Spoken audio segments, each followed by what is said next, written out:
Confinement, fermeture temporaire de 90% des grands hôtels. Avec les mesures de confinement et surtout la fermeture des frontières, le coronavirus est un coup dur pour le secteur du tourisme. La situation est dramatique pour les professionnels de l'hôtellerie. Plus de 90% des grands hôtels de la capitale ont fermé leurs portes temporairement. Écoutons les explications d'Éric Koller, opérateur touristique et dirigeant d'un hôtel 4 étoiles en Tananarive. En ce moment de confinement, donc depuis le mois de mars, certains hôteliers ont même fermé la porte, d'autres sont restés un peu ouverts pendant 2-3 mois. Et je pense que depuis le dernier confinement, là, depuis 10 jours, beaucoup d'hôteliers sont fermés à 95, voire 100%. Surtout les grands hôtels de Tananarive. Nous-mêmes, le Colbert, on est complètement fermé. Surtout aussi pour préserver les employés, pour qu'ils restent chez eux, pour éviter d'attraper le corona.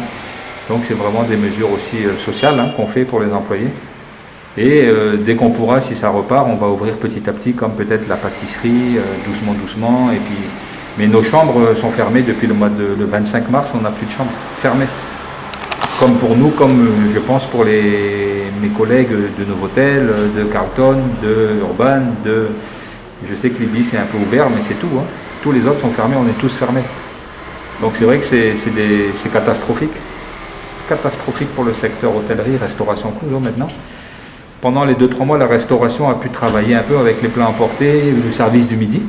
Mais depuis le dernier confinement, donc c'est comme au début. Donc là, c'est interdiction, donc c'est catastrophique pour le secteur hôtellerie-restauration.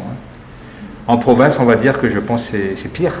Parce qu'en province, il n'y a pas beaucoup de pouvoir d'achat aussi. Donc là, c'est pire.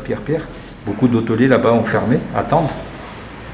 Et comme je disais, beaucoup d'hôteliers, je pense, étrangers vont peut-être partir, même profiter aussi des vacances pour aller voir leur famille à l'extérieur. Donc ils vont laisser les hôtels avec le service sécurité ou entretien, comme nous on fait. Et je pense que beaucoup commencent déjà à vouloir partir et revenir dès que ça sera possible. Ça, je ne sais pas, en octobre, en novembre, en fin septembre.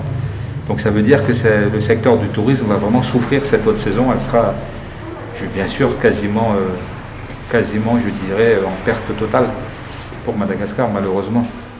Après, il faut voir aussi, comme je disais, pour nous, les hôteliers de Tana, on travaille sur plus de 60% de clientèle business à faire, tous.